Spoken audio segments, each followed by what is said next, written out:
You're welcome to Flip TV News. My name is Victor Ajayi. First, the headlines.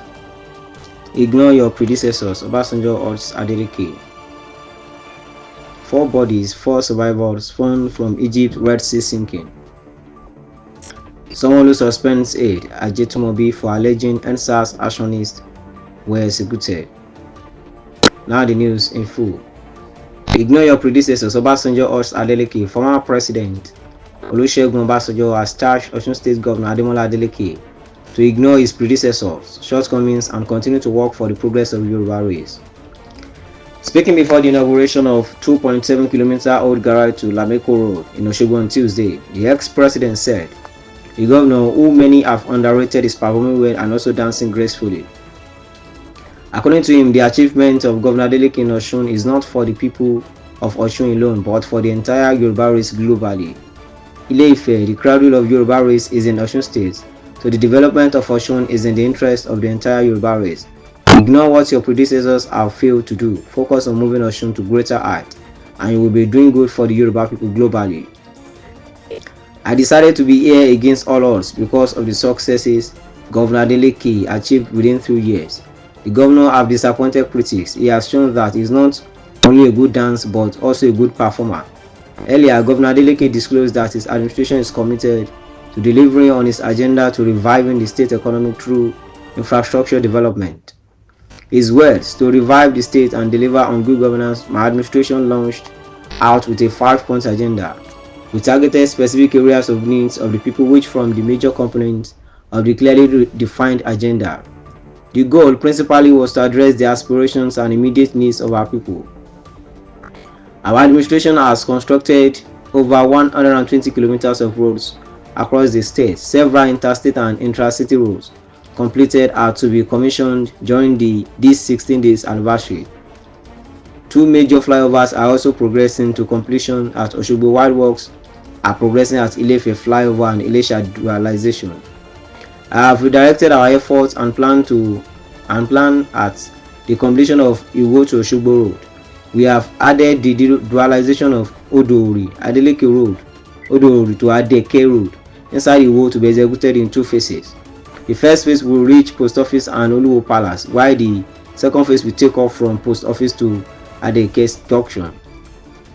For the second half of our government, I reassure all sons and daughters of Osun State that the government under my leadership will complete all ongoing projects. We will continue to address the infra and social needs of our people. We will strike a balance between hard and soft infrastructure." 4 bodies, 4 survivors found from Egypt Red Sea sinking. Rescuers on Tuesday recovered 4 bodies and 4 survivors a day after a diving boat capsized off Egypt's eastern coast. Red Sea Governor Anafi said, with 8 people still missing. Among the survivors were 2 Belgians, 1 Swiss international and 1 Egyptian, the governor said, bringing the total number of survivors from the vessel to 32. The 4 dead have not yet been identified and 8 people remain missing. Rescue operations are ongoing today, supported by a military helicopter and a frigate in addition to multiple divers, Anafi told AFP. The vessel was carrying 21 tourists of multiple nationalities and a 13-member crew when it was hit by a large wave earlier on Monday, leading it to capsize near Marshal Alam in southeastern Egypt.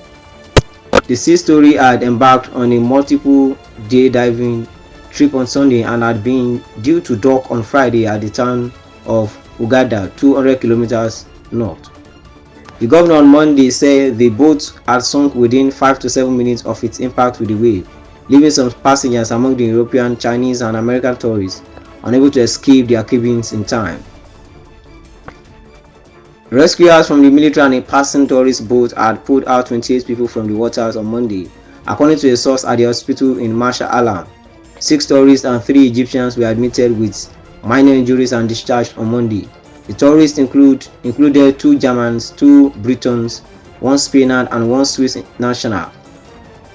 The hospital administrator told AFP, requesting anonymity because they were not authorized to speak to the media.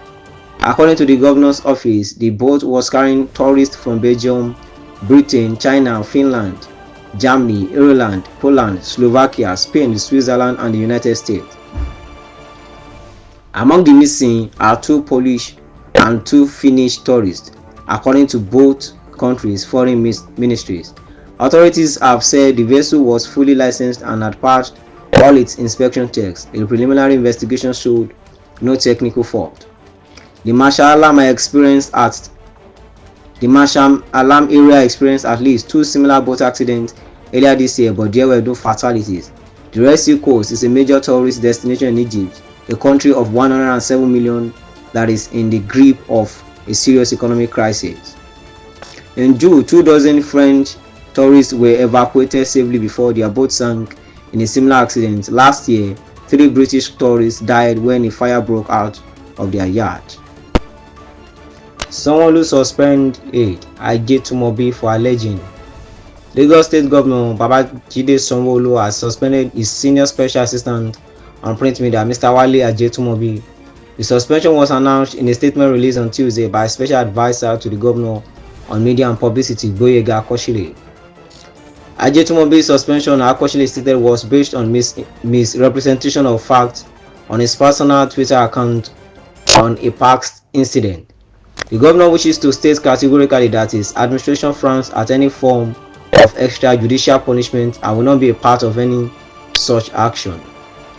That is not who we are. This is not our way, Akosile stated. Recall that an online media on Sunday, November 24, 2024, reported a tweet by Ajetunmobi tweeting as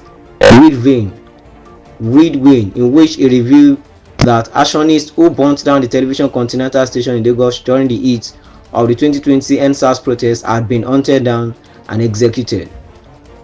The suspended aide also stated that one of the executive arsonists was a young boy named Undisclosed, who traded in cooking gas around the Ketu area of the state. Ajetunmobi alleged that the boy was found with an AK-47 rifle. The tweet read, "The full story of people who burnt down TVC in 2020 will be told one day, with gory clips and image. One thing to note, majority of them have been hunted down and executed. One of them, a young boy trading in cooking gas around Ketu, was found with AK-47 at the site. Even his neighbors were shocked, but the full gist is better saved for later." That will be all on our news updates. Join us for more stories on our channels, Flip TV Plus. My name is Victor Ajayi.